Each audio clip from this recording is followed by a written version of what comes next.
नमस्ते बच्चों। अपना जो चैप्टर चल रहा था वो था chapter number 1 some basic concept of chemistry, या हिंदी में बोले तो रसायन विज्ञान की कुछ मूलभूत अवधारणाएं। इसमें हमने काफ़ी पढ़ लिया था। लास्ट क्लास में हमने भौतिक राशियाँ 7 भौतिक राशि और साथ ही उनके हमने मूल मात्रक की हमने बात की थी, जो सिंपली हमने बात की थी। एक बार फिर से रिपीट कर लेते हैं, फिर अपने टॉपिक को हम आगे करते हैं। तो हमने लास्ट क्लास में 7 भौतिक राशियाँ और उनके मूल मात्रक की हमने बात की थी। तो ये 7 भौतिक राशि कौन कौन सी थी? नंबर 1 हमने क्या लिखा था बेटा? द्रव्यमान। दूसरी भौतिक राशि हमने क्या लिखी थी? लंबाई। तीसरी भौतिक राशि समय। चौथी भौतिक राशि ताप। 5 पे हमने लिखी थी विद्युत धारा। 6 पर पदार्थ की मात्रा और 7 ज्योति तीव्रता। तो हमने अपनी लास्ट क्लास में इनके बारे में बात की थी कि इन 7 भौतिक राशियों को हमने मूलभूत भौतिक राशि या फंडामेंटल भौतिक राशि नाम दी थी। कौन सी थी? द्रव्यमान, लंबाई, समय, ताप, विद्युत धारा, पदार्थ की मात्रा और ज्योति तीव्रता। इनके मात्रक भी आपको याद है। तो क्वेश्चन है ये कि पदार्थ की मात्रा का SI मात्रक हमने क्या लिखा था? कमेंट्स में बता दो जिन जिन स्टूडेंट्स को याद है। अब हम बात करें कि अपने जो लिखा था, तो द्रव्यमान का मात्रक हमने क्या लिखा था बेटा? किलो, ग्राम, साथ में प्रतीक भी लिख लेते हैं हम, सिंबल, केजी। लंबाई का मात्रक क्या था? Metre, M. समय का मात्रक क्या लिखा था बेटा? Second, S. ताप का मात्रक केल्विन, के। विद्युत धारा का मात्रक एम्पियर, ए। पदार्थ की मात्रा क्या पूछा था अभी? मोल, MOL। ज्योति तीव्रता इसका होता है कैंडेला, रिप्रेजेंट करते CD से। तो ये हमने थोड़ा सा ऊपर लिख दूँगा, नजर नहीं आ रहा तो C और D से। तो हम बात करें भौतिक राशियाँ, उनके मूल मात्रक। तो 7 बेटा, क्योंकि बार बार रिपीट इसलिए कर रहा हूँ कि इम्पोर्टेंट है आपका ये टॉपिक फिजिक्स में, और फिजिक्स में तो केमिस्ट्री में तो नामात्र का है, फिजिक्स में बहुत ज़्यादा डिटेल में, अपनी केमिस्ट्री में ज़रा बहुत है, इसलिए हम इसकी बार बार बात करें कि एक बार याद हो जाएगी, वहाँ फिजिक्स में आपको कमजोर आए। तो द्रव्यमान मात्रक किलोग्राम प्रति केजी, लंबाई मात्रक मीटर प्रति एम, समय मात्रक सेकेंड, एस। ताप टेम्परेचर मात्रक केल्विन, के। विद्युत धारा इलेक्ट्रिक करंट एम्पियर, ए। पदार्थ की मात्रा अमाउंट ऑफ सब्सटेंस मोल। ज्योति तीव्रता ल्यूमिनस इंटेंसिटी मात्रक कैंडेला। तो ये 7 मूलभूत राशियाँ थी और इनके हमने 7 मात्रक लिखे। बाकी के जितने भी मात्रक उत्पन्न होते हैं वो सब इन्हीं से व्युत्पन्न किए जाते हैं, जिनको आप फिजिक्स में डिटेल से पढ़ोगे। अब हम अपने इस आगे वाले टॉपिक में आते हैं, जो हम टॉपिक स्टार्ट कर रहे हैं। इसके बाद बेटा एक छोटा सा टॉपिक अपने इसमें आता है कि SI पद्धति में प्रयुक्त पूर्व लगन। SI पद्धति में प्रयुक्त पूर्व लगन, SI पद्धति क्या लिख रहे हैं? SI पद्धति में प्रयुक्त पूर्वलगन, इसको हम बोलेंगे बेटा prefix of S I unit. क्या नाम दिया? Prefix of S I unit की बात कर रहे हैं हम। तो इनके हम सिंबल की बात कर लेते हैं, प्रतीक जो हम बात करें। तो ऐसे पद्धति में प्रयुक्त जो पूर्वलगन है इसको हम यहाँ से समझने की कोशिश करते हैं। यहाँ बेटा मैंने लिखा है गुणांक। गुणांक का मतलब होता है जैसे आप लिखते हो 10 की पावर, यहाँ पावर के रूप में चलेगा 10 की पावर। उसके लिए हम पूर्वलगन शब्द लेंगे और एक संकेत शब्द का प्रयोग करें। पूर्वलगन पूर्णांक, गुणांक लिखा है, यहाँ मैंने लिखा पूर्वलगन और यहाँ मैंने लिख दिया संकेत सिंबल क्या है उसका। बेटा देखो आपने संख्या देखी होगी, जैसे ये 10 है, इधर जाएंगे तो 10 का मतलब 10 की पावर 1 है, 10 की पावर 2, 10 की पावर 3, 10 की पावर 6, ऐसे आप लिखते हो। इधर आओगे तो 10 की पावर -1, 10 की पावर -2, 10 की पावर -3, 10 की पावर -6, इनकी बात करें, इनको हम गुणांक के रूप में प्रदर्शित करते हैं। तो इनको लिखने के तरीके में बात करें तो बात करते हैं गुणांक में सबसे पहले आता है बेटा 10। अब 10 के ऊपर पावर 1 लगा तो 10 की पावर 1 ही रहेगी ये तो 10, 10 की पावर -1, 10 की पावर -2, 10 की पावर -3, 10 की पावर -4, 4 के बाद बेटा 3 के बाद 10 की पावर 3 के बाद ये 3 की टेबल के रूप में चलेगी। 10 की पावर 6, 10 की पावर 9, 10 की पावर 12, 10 की पावर 15, 10 की पावर 15, यहाँ लिख लेते हैं 10 की पावर 18, यहाँ तक होते हैं, आगे भी 2-3 और है, 10 की पावर 21, 10 की पावर 24। तो ये गुणांक है। तो गुणांक के लिए आपने सुना हुआ 10 होता है। 10 को बेटा हम बोलते हैं डेका। क्या बोलते हैं? डेका। और इसको रिप्रेजेंट करते हैं बेटा डी से। 10 की पावर है, 10 की पावर को हम क्या बोलते हैं बेटा? डेका। और डेका को हम प्रदर्शित किससे करते हैं? D A. फिर 10 की पावर -1, इसको बोलते हैं हम डेसी। डेसी को हम किससे लिखते हैं बेटा? डी से। 10 की पावर -1 क्या बोलते हैं? डेसी। डेसी को हम किससे लिखेंगे? डी से। 10 की पावर 2, 10 की पावर -2 है तो इसको हम बोलते हैं सेंटी। सेंटीमीटर शब्द नाम सुना होगा, सेंटीमीटर, वो इसी के लिए होता है। डेसीमीटर, सेंटीमीटर, तो सेंटी के लिए सी। 10 की पावर -3 को बोलते हैं मिली। मिली के लिए लिखते हैं हम एम। 10 की पावर -6 माइक्रो। प्रतीक होता है म्यू। ध्यान आपके लिए नया शब्द होगा म्यू। म्याऊ नहीं है, म्यू बोला बेटा, म्यू। तो 10 की पावर -6 क्या बोलते हैं? माइक्रो। ये जो प्रतीक है थोड़ा सा यू टाइप में होता है और इस यू को हमने इस प्रकार से लिखा है, म्यू बोलते हैं, न कि समझदार हो। 10 की पावर -9, 9 को बोलते हैं नैनो। आजकल आपने एक शब्द सुना होगा नैनो टेक्नोलॉजी, विशेष शब्द हम प्रयोग कर रहे हैं नैनो टेक्नोलॉजी। तो 10 की पावर -9, 9 के लिए नैनो, नैनो के लिए एन। 10 की पावर -12, 12 को बोला मैंने पिको। पिको के लिए हम शब्द लेते हैं पी। 10 की पावर -15 फर्मी या फेम्टोमीटर। फेम्टो या फर्मी बोलते हैं। 10 की पावर -15 फर्मी, इसके लिए एफ। तो यहाँ से मैं एक बार रिपीट कर रहा हूँ, 10 है, केवल 10, तो क्या बोलते हैं? डेका। डेका के लिए डी है। 10 की पावर -1, 10 की पावर -1 तो डेसी। डेसी के लिए क्या लिखा है? डी। 10 की पावर -2, 2 के लिए सेंटी। सेंटी के लिए सी। 10 की पावर -3, 3 के लिए मिली। मिली का एम। 10 की पावर -6, 6 के लिए माइक्रो। माइक्रो के लिए लिखा म्यू, न कि 10 की पावर -9, 9 को क्या बोलते हैं? नैनो। नैनो का एन।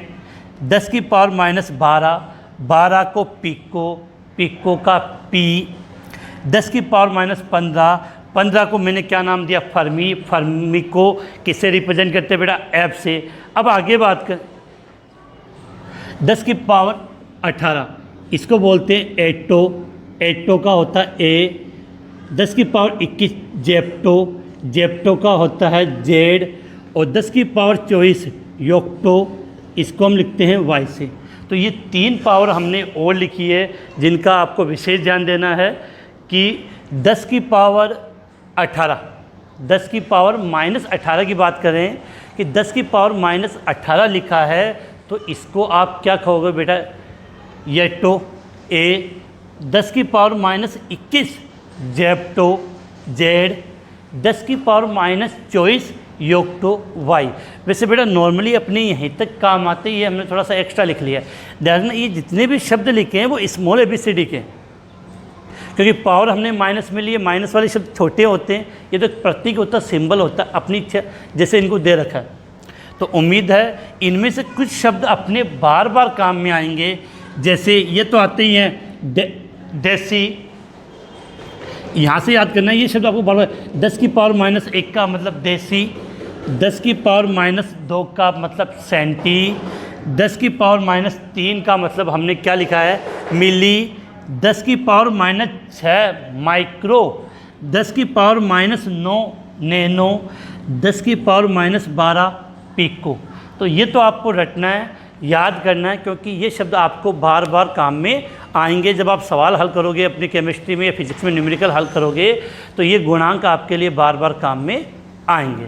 अब हम आगे बात करें, ये गुणांक तो हमने माइनस की पावर में लिए थे, अब हम प्लस में लेंगे। देखना बेटा, ये आप शायद 10th क्लास में पढ़ के आए हो, 10 की पावर जितनी माइनस में होगी वो संख्या उतनी छोटी होगी। जैसे माइनस में पावर बढ़ती जाएगी तो वो संख्या क्या होती जाएगी, छोटी होती जाएगी, और अगर पावर प्लस में है तो वो संख्या उतनी बड़ी होगी। ये चीज़ें शायद आप सब जानते होंगे। अब आगे बात करें तो ये पावर तो हमने किस में लिखी थी, माइनस में। अब प्लस में बात कर लें,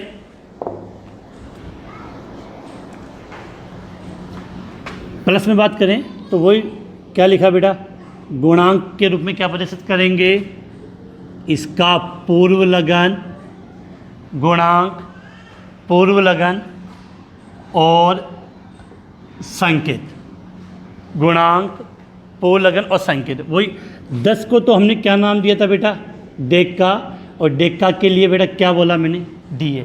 अब 10 का मतलब 10 की पावर 1 ही है, 10 की पावर 1 ही है। 10 की पावर 2 आएगा, फिर 10 की पावर 3, 3 के बाद बेटा 3 की टेबल चालू हो जाएगी,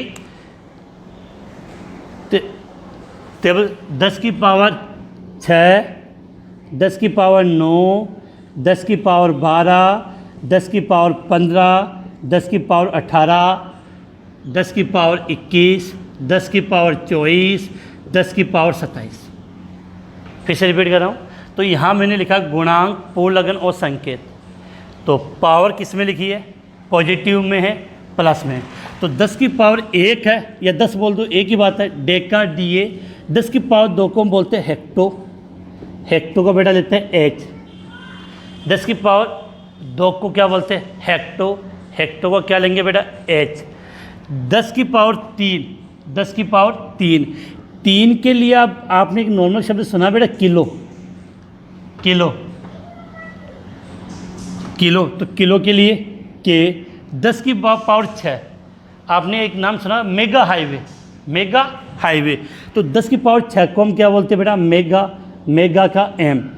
10 की पावर क्या लिखा बेटा मैंने, 9, फिर 12, 10 की पावर 9 और 10 की पावर 12। तो 10 की पावर जो 9 होती है उसको हम बोलते हैं बेटा गीगा, 10 की पावर 12 को बोलते हैं टेरा, 10 की पावर 15 को बोलते हैं पेटा।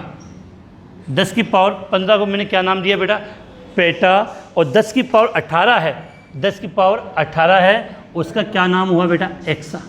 फिर से रिपीट करो, इंपॉर्टेंट यही है बेटा अपने लिए कि 10 की पावर 1 डेका था, 10 की पावर 2 हेक्टो H, 10 की पावर 3 किलो के, 10 की पावर 6 मेगा M, 10 की पावर 9 गीगा, गीगा का G, 10 की पावर 12, 10 की पावर 12, 12 के लिए शब्द क्या लिया, टेरा, टेरा का T। 10 की पावर 15, 10 की पावर 15, 15 के लिए क्या शब्द लिया है, पेटा पी। 10 की पावर 18 एक्सा, एक्सा के लिए क्या शब्द यूज किया हमने, ए। इसके पश्चात आपकी बेटा 3 पावर और बच गई है, 10 की पावर 21, 10 की पावर 24 और 10 की पावर 24 तो ये होती है बेटा, 27 तो होती नहीं है, तो 10 की पावर 24। तो 21 के लिए बोलते जेटो,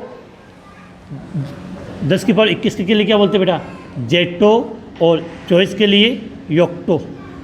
क्या नाम लिखा है, 24 के लिए योक्टो। तो उसके लिए था किसके लिए, माइनस के लिए। 10 की पावर 24 था, उसको हमने माइनस में लिखा था, तो बोला था योक्टो, और यहाँ होता है योटो, योटो। तो ये कैपिटल जेड और ये वाई, थोड़ा सा अंतर है, ज़रा सी हो तो गलती होने की संभावना रहेगी। तो उम्मीद है मैंने बेटा इनमें से भी हम बात करते हैं। ये तो आप नाम सुनाइए आपने, हेक्टो 10 की पावर 2, किलो 10 की पावर 3। अब आगे अपने को क्या याद करना है, 10 की पावर 6 को क्या नाम देंगे बेटा, मेगा। 10 की पावर 6 को क्या नाम देंगे, मेगा। 10 की पावर 9 को गीगा। 10 की पावर 12 को टेरा। तो ये जो मैंने कुछ टिक लगाए हैं, ये गुणांक के रूप में पूर्ण लगन के लिए हम काम में लेते हैं। जैसे आप सब जानते हो, जैसे हम लिखते हैं 1 किलोग्राम, तो जब मैं पूछूँ 1 किलोग्राम में ग्राम कितने होंगे, तो सीधी बात है किलो का मतलब 10 की पावर 3, तो 10 की पावर 3 ग्राम, 10 की पावर 3 ग्राम। इनके कुछ न्यूमेरिकल भी हम बात करेंगे आगे। तो ऐसे पद्धति में प्रयुक्त पूर्ण लगन है। तो इन पूर्ण लगन प्रीफिक्स बोलते हैं। इनको हमने जब पावर नेगेटिव होती है तो हमने इसको क्या क्या नाम दिया था, जब पावर पॉजिटिव होती है तो हमने इसको क्या क्या नाम दिया है, उसकी बातें हमने की। अब हम आगे बात करें, तो इसके बाद एक छोटा सा एक टॉपिक आता है अपना,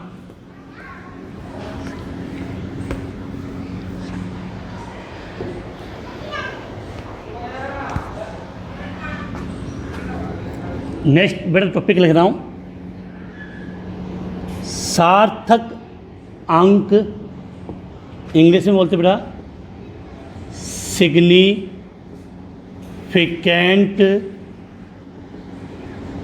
फिंगर्स। क्या नाम दिया, सार्थक अंक या सिग्निफिकेंट फिंगर्स। तो सबसे पहले बात तो बेटा हम समझेंगे कि ये सार्थक अंक क्या होते हैं, फिर सार्थक अंक ज्ञात करने के नियम, सिग्निफिकेंट जो फिंगर्स है उसको कैलकुलेट करने की जो रूल है हम उनकी बात करेंगे। तो सबसे पहले हम बात करें कि सार्थक अंक की जो परिभाषा है उसको हम कैसे व्यक्त करेंगे और उसका मतलब क्या है। कि बोलते हैं, किसी मापन के परिणाम को, किसी मापन का परिणाम शुद्ध रूप से प्राप्त हो, क्या लिखा है, किसी मापन का परिणाम शुद्ध रूप से प्राप्त हो तब उस मापन को अर्थपूर्ण अंक में व्यक्त करना सार्थक अंक कहलाता है। फिर से रिपीट करूंगा बेटा, डेफिनेशन है, थोड़ा समझने के हिसाब से बात करेंगे। होता है क्या, जब एग्जाम्पल पढ़ेंगे तब अपनी बात क्लियर आएगी कि किसी मापन का परिणाम हमें शुद्ध रूप से, कोई संख्या हमें शुद्ध रूप से प्राप्त हुई है और जो संख्या हमें शुद्ध रूप से प्राप्त है उसका परिणाम जो हमें शुद्ध रूप से प्राप्त है उसको अर्थपूर्ण अंकों में, कितने अंकों में आप प्रदर्शित कर सकते हो, वो संख्या सार्थक अंक कहलाती है, सिग्निफिकेंट फिंगर्स या सिग्निफिकेंट नंबर कहलाती है। सार्थक अंक को हम शॉर्ट में SF सार्थक अंक को हम शॉर्ट में SF के द्वारा भी प्रदर्शित करते हैं। सबसे इम्पोर्टेंट है बेटा, सार्थक अंक की डेफिनेशन भी इतनी नहीं है, इसके रूल है, क्योंकि एग्जाम में जब सवाल आता है तो एक संख्या दी हुई होगी, उस संख्या का हमें सार्थक अंक ज्ञात करना होता है। जैसे ऐसे सवाल आता है, संख्या लिख दी 2.0032, इस संख्या का ये जो मैंने संख्या लिखी है इसका सार्थक अंक कितना होगा, इस संख्या का सार्थक अंक कितना होगा, तो इसका सार्थक अंक कितना होता है बेटा 5। 1 2 3 4 5। अब ये 5 कैसे आता है, इसके क्या रूल है उसकी हम बात करते हैं। तो एक बार डेफिनेशन पे रिपीट कर लें कि किसी चीज़ का आपने मापन किया, मापन करोगे तो उसका परिणाम प्राप्त हुआ। जो परिणाम आपको शुद्ध रूप से प्राप्त हो रहा है उसको अर्थपूर्ण कितने अंकों में, कितने अंक 1 2 3 4 5 कितने अंकों में व्यक्त करते हो, कितने अंकों में व्यक्त करते हो, उस अंक को सार्थक अंक या सिग्निफिकेंट अंक कहते हैं। तो बेटा रूल की बात कर रहे हैं, इसके 3 या 4 सिंपल रूल है जिसके द्वारा हम इसको आसानी से पढ़ सकते हैं। तो देखो बेटा बात करें इसके लिए, सबसे पहले रूल की बात करते हैं। रूल से पहले हम कुछ संख्या की बात कर लेते हैं। कितनी भी बड़ी संख्या हो हम इन अंक के द्वारा, यहाँ लिखें 0 1 2 3 4 5 6 7 8 और 9 संख्या लिखिए। सब जानते हैं 0 से लेकर 9 तक, 0 से लेकर 9 तक आप किसी भी संख्या को प्रदर्शित कर सकते हो। 0 से लेकर 9 के द्वारा आप किसी भी संख्या को प्रदर्शित कर सकते हो। अब देखो बेटा, इसको आप क्या बोलते हो, शून्य। ये हो गया आपका शून्य अंक। तो इन सब को आप क्या बोल सकते हो बेटा, अशून्य अंक। इतना तो याद रहेगा। 0 को हम शून्य बोलते हैं तो इसको तो नाम दे दिया शून्य अंक। और 0 के अलावा 1 से 9 होगा, 1 से 9 डिजिट, इसको हम क्या बोल सकते हैं, अशून्य अंक। क्या बोल सकते हैं, अशून्य अंक। तो जब भी मैं अशून्य अंक बोलूं, अशून्य अंक शब्द का प्रयोग किया है, इसका मतलब 1 से लेकर 9 तक कोई डिजिट होगा और शून्य का मतलब आप समझते ही हो। तो हम बात करें अशून्य अंक या शून्य अंक। तो पहला पॉइंट तो आपको ये याद करना है, पहला इसका रूल क्या है कि सभी अशून्य अंक, सभी अशून्य अंक सार्थक अंक होते हैं। पहला रूल क्या है इसका कि सभी अशून्य अंक सार्थक अंक होते हैं। तो अगर कहीं पर आपके शून्य नहीं है, अशून्य अंक है, तो वो क्या होगा, सार्थक अंक। जैसे एग्जांपल लें 2.342। तो आपसे पूछ लीजिए अब इसमें 1 2 3 4 कितने अंक है, 4 है। तो इस संख्या का सार्थक अंक कितना होगा, 4 होगा। मैंने लिख दिया 3.78। तो इसका सार्थक अंक कितना होगा बेटा, 3। 9 या ऐसे लिख दिया 947। तो इसका सार्थक अंक कितना होगा बेटा, 3। कितना होगा, 3। तो यहाँ से आपके माइंड में एक बात तो क्लियर हो जानी चाहिए कि जो अशून्य अंक, ये अशून्य अंक है, तो जितने भी अशून्य अंक होंगे तो वो सार्थक अंक में काउंट होंगे। तो आसानी से निकाल सकते हो। इसमें कितने अशून्य अंक है, 1 2 3 4, तो सार्थक अंक 4। इसमें 3 तो 3, इसमें 3 तो 3। तो पहला पॉइंट तो हमने क्या याद किया कि सभी अशून्य अंक क्या होते हैं, सार्थक अंक होते हैं। नंबर 2, अशून्य अंकों के मध्य, अशून्य अंकों के मध्य उपस्थित शून्य भी, अशून्य अंकों के मध्य उपस्थित शून्य भी सार्थक अंक होगा। अगर कोई अशून्य अंकों के बीच में सार्थक अंक हो गया, मैंने आगे ये पीछे की बात नहीं कही है कि दोनों तरफ अशून्य अंक है और बीच में क्या है, शून्य, तो वो उस शून्य को भी हम सार्थक अंक में काउंट करेंगे। उस शून्य को भी हम सार्थक अंक में काउंट करेंगे। समझते, जैसे मैंने लिखा 2002, 2002। अब प्रारंभ में भी अशून्य अंक, लास्ट में भी अशून्य अंक, तो ये शून्य भी सार्थक अंक में काउंट होंगे। तो इसके सार्थक अंक, सिग्निफिकेंट नंबर कितने हो गए बेटा, 4। जैसे यहाँ लिखा 1,002,03। तो अब आपसे पूछा जाए कि इसके सार्थक अंक क्या है। पहला अशून्य अंक है, लास्ट वाला अशून्य अंक है, तो बीच में जितने भी शून्य होंगे वो भी सार्थक अंक होंगे। तो सार्थक अंक कितने हुए? 6, सिग्निफिकेंट नंबर 6। तो बेटा यहाँ तक की तो प्रॉब्लम नहीं होनी चाहिए कि 2 नियम लिखे थे, सिंपल से थे कि सभी अशून्य अंक 1 2 3 4 सार्थक अंक होंगे। अशून्य अंकों के मध्य यदि शून्य आता है, अशून्य अंकों के मध्य यदि शून्य आता है तो उसको भी हम किस कैटेगरी में काउंट करेंगे? सार्थक अंक के रूप में उसको हम काउंट करेंगे। 2 रूल हो गए। अब बेटा प्रॉब्लम आती है मेन इस शून्य पर कि जब दशमलव आता है दाईं ओर बाईं ओर, वहाँ अपना कन्फ्यूजन होता है। तो हम वहाँ बात करते हैं आगे।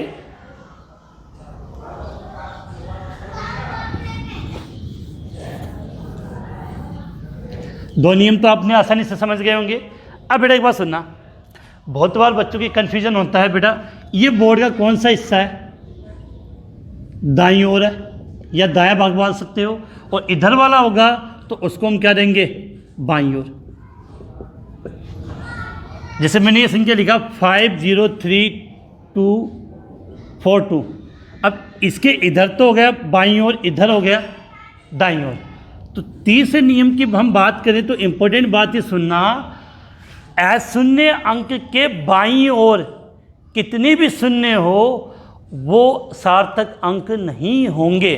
लिख रहा हूँ तीसरा पॉइंट कि अशून्य अंक के बाईं ओर, अशून्य अंक के बाईं ओर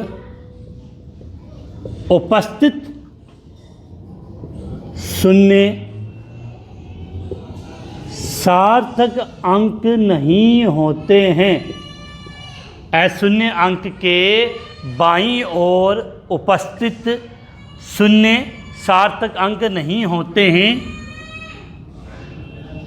यहाँ शून्य जो 0 है, यहाँ शून्य या 0 केवल दशमलव की स्थिति को प्रदर्शित करता है। यहाँ शून्य केवल दशमलव की स्थिति को प्रदर्शित करता है। इसका मतलब क्या हुआ? जैसे हम संख्या लिखते हैं ना 0.005, 0.005 या मैंने लिख लिया 0.52। तो देखो बेटा इसमें अशून्य अंक ये, तो यहाँ पर जो शून्य आए हैं वो अशून्य अंक के दाईं ओर है। यहाँ पर जो शून्य आए हैं वो किधर है? दाईं ओर है। अब मैंने कह दिया, सॉरी बेटा दाईं ओर नहीं बोलेंगे, क्या बोलेंगे? बाईं ओर। दाईं ओर तो उधर वाला होगा, ये क्या होगा? बाईं ओर। तो ये अशून्य अंक है, तो अशून्य अंक के बाईं ओर जो शून्य होंगे उसको मैंने क्या कहा था कि बाईं ओर जो शून्य आते हैं उनको हम सार्थक अंक काउंट नहीं करते। तो ये सार्थक अंक नहीं होगा, तो इसका मतलब सार्थक अंक सिग्निफिकेंट नंबर यहाँ कितना होगा? 1। इसमें ये काउंट नहीं होगा तो सार्थक अंक कितना होगा बेटा? 2। इसका मतलब साफ साफ समझना है कि आपने जो संख्या लिखी है, आपने जो संख्या लिखी है, अगर वहाँ अशून्य अंक है और अशून्य अंक के बाईं ओर शून्य आया है तो उसको हम सार्थक अंक में काउंट नहीं करेंगे। वो केवल दशमलव की स्थिति को प्रदर्शित करता है। समझ में आ गया होगा। अब बेटा अगला, यहाँ तो शून्य किधर आया था बेटा? इसमें शून्य हमने किधर लिखा? बाईं ओर। अब हम बात करें किधर बेटा? दाईं ओर। किधर? दाईं ओर। कि अशून्य अंक के दाईं ओर, अशून्य अंक के दाईं ओर उपस्थित शून्य सार्थक अंक होते हैं, लेकिन वो दशमलव के बाद होने चाहिए, दशमलव होना चाहिए। लेकिन अगर दशमलव विहीन संख्या है, दशमलव विहीन संख्या है लेकिन वो दशमलव विहीन है तो वहाँ कंडीशन नहीं, फिर से बोल रहा हूँ, अशून्य अंक के दाईं ओर उपस्थित शून्य सार्थक अंक होंगे, सार्थक अंक होते हैं, सार्थक अंक होते हैं। लेकिन यहाँ आपको बात याद क्या रखनी है, उधर दशमलव के बाद में हो। यदि दशमलव के बाद हो, यहाँ दो कंडीशन है बेटा, सुनना मैं चाह रहा हूँ कि अशून्य अंक के दाईं ओर उपस्थित शून्य सार्थक अंक होते हैं यदि वो दशमलव के बाद हो, दशमलव उसके बाद हो। यदि दशमलव नहीं है तो फिर वो सार्थक अंक काउंट नहीं होंगे। लेकिन दशमलव विहीन संख्याओं में, दशमलव विहीन संख्याओं में दाईं ओर, दशमलव विहीन संख्याओं में दाईं ओर सार्थक, दाईं ओर उपस्थित शून्य सार्थक अंक नहीं होगा। फिर से रिपीट कर रहा हूँ बेटा, समझ में आ जाए तो, कि एग्जाम्पल समझा रहा हूँ। जैसे मैंने एक संख्या लिखी है 5.00, एक तो लिख दिया मैंने 500 और एक लिख दिया मैंने 5.00। अशून्य अंक है, अशून्य अंक के किधर, दाईं ओर आ गया, अशून्य अंक के दाईं ओर। बेटा अगर नजर नहीं आप 500 और 5.00 तो अशून्य अंक है, अशून्य अंक के इधर का मतलब दाईं ओर, बिल्कुल क्लियर, दाईं ओर। दशमलव नहीं है और दशमलव नहीं है तो मैंने कहा दशमलव विहीन संख्या, दशमलव विहीन संख्या मतलब दशमलव नहीं है। और फिर अगर दाईं ओर शून्य हो, दाईं ओर शून्य हो तो उसको हम सार्थक अंक में काउंट नहीं करेंगे। तो यहाँ पर ये शून्य है, वो सार्थक अंक में काउंट नहीं होंगे। तो यहाँ सार्थक अंक कितना होगा, 1। लेकिन अशून्य अंक के दाईं ओर, अशून्य अंक के दाईं ओर अगर दशमलव है और दशमलव के बाद शून्य है, दशमलव के बाद शून्य है तो वो सार्थक अंक में काउंट होगा। तो यहाँ सार्थक अंक कितना हुआ, 1, 2 और 3। इसको अगर मैं से लिख दिया 500.0 तो यहाँ 1, 2, 3, 4 सार्थक अंक कितने होंगे, 4 होंगे। लेकिन इसको मैंने से लिख दिया 5000 तो यहाँ सार्थक अंक कितना होगा बेटा, कमेंट्स में 1। तो उम्मीद है ये समझ में आ गया होगा। यहाँ से बेटा याद क्या करना है कि फिर से रिपीट कर दूँ कि जो हम सार्थक अंक की बात कर रहे हैं, अशून्य अंक 1, 2, 3, 4, 5 सार्थक अंक काउंट होंगे। अशून्य अंकों के बीच में शून्य आएगा, वो सार्थक अंक होगा। अब बस इंपॉर्टेंट बात क्या थी कि अगर अशून्य अंक के किधर, बाईं ओर, अशून्य अंक के बाईं ओर शून्य आ गए तो उसको हम सार्थक अंक काउंट नहीं करेंगे। और अशून्य अंक है उसके दाईं ओर शून्य है लेकिन दशमलव नहीं है तो ये भी सार्थक अंक में काउंट नहीं होगा। लेकिन दशमलव लग गया तो वो सार्थक अंक में काउंट होगा। इसके अलावा तो ये तो इसके रूल थे। इस रूल से किसी भी प्रकार का अपना कोई भी संख्या दे रखी है हम उसका सार्थक अंक काउंट कर सकते हैं। अब एक ही संख्या को बेटा लिखने के तरीके पर, एक ही संख्या है उसको लिखने का तरीका निर्भर करता है कि उसका सार्थक अंक क्या होगा। जैसे एग्जांपल ले रहा हूं मैं, एक संख्या है 100 लिखिए, 100 लिख रहा हूं। एक तो 100 लिखा और मैंने लिख दिया 100.0, 100.0 लिख दिया। अब इसका तो सार्थक अंक कितना होगा बेटा, 1, और इसका सार्थक अंक कितना होगा, 4। कितना होगा, 4।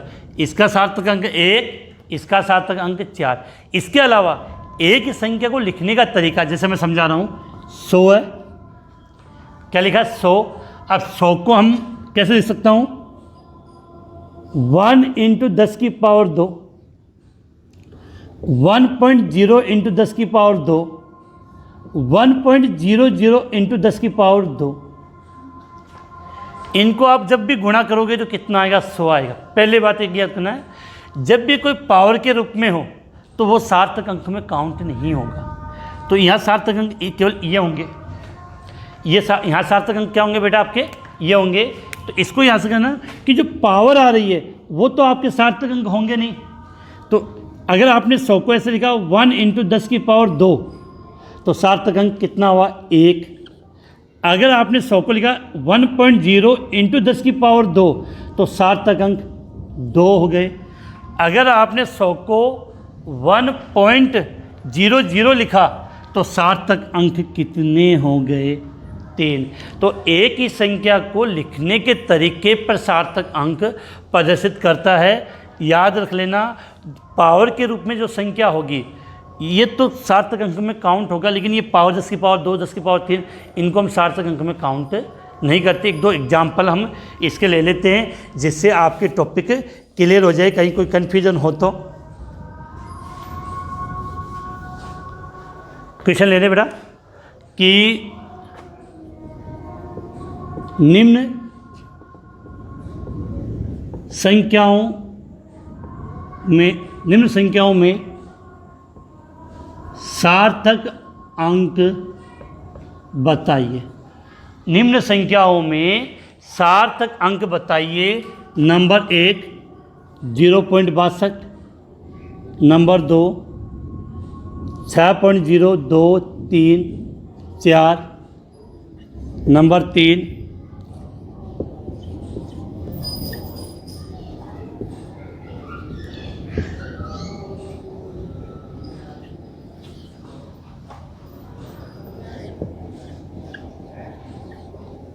अब बात करें बेटा तो शून्य अंक के बाईं ओर, तो ये काउंट नहीं होगा। तो सार्थक अंक कितना हुआ बेटा? 2। इस सवाल में कन्फ्यूजन तो होना नहीं चाहिए। 6.0234 तो सार्थक अंक, पहला अंक अशून्य, लास्ट वाला अशून्य। तो अशून्य के बीच में चाहे शून्य आए या अशून्य, सब सार्थक अंक होंगे। तो सार्थक अंक कितने हुए बेटा? 5। सार्थक अंक कितने होंगे? 4। अशून्य अंक के दाईं ओर शून्य है लेकिन दशमलव लगा है तो सार्थक अंक में काउंट होगा। तो इसका सार्थक अंक कितना हुआ बेटा? 3। लास्ट वाला है वो आपके लिए छोड़ रहा हूँ, इसका सार्थक अंक क्या होगा कमेंट्स में बता देना, चेक कर लूँगा। अब बात करें बेटा तो आज के टॉपिक में हमने एक छोटा सा टॉपिक लिया था सार्थक अंक। सार्थक अंक क्या होते हैं और सार्थक अंक किस प्रकार से ज्ञात करते हैं। बेटा एग्जाम में जो अपना क्वेश्चन आता है वो इसी प्रकार से आता है कि आपको संख्याएं मिलेंगी और उन संख्याओं को आपको क्या याद करना? सार्थक अंक। तो आज के टॉपिक में हमने क्या क्या पढ़ा था कि जो SI पद्धति में हम पूर्ण लगन काम में लेते हैं 10 की पावर के रूप में, पॉजिटिव में हम क्या बोलते हैं उसको, नेगेटिव में हम क्या बोलते हैं, एक तो वो काम में आएगा, वो पढ़ा था हमने।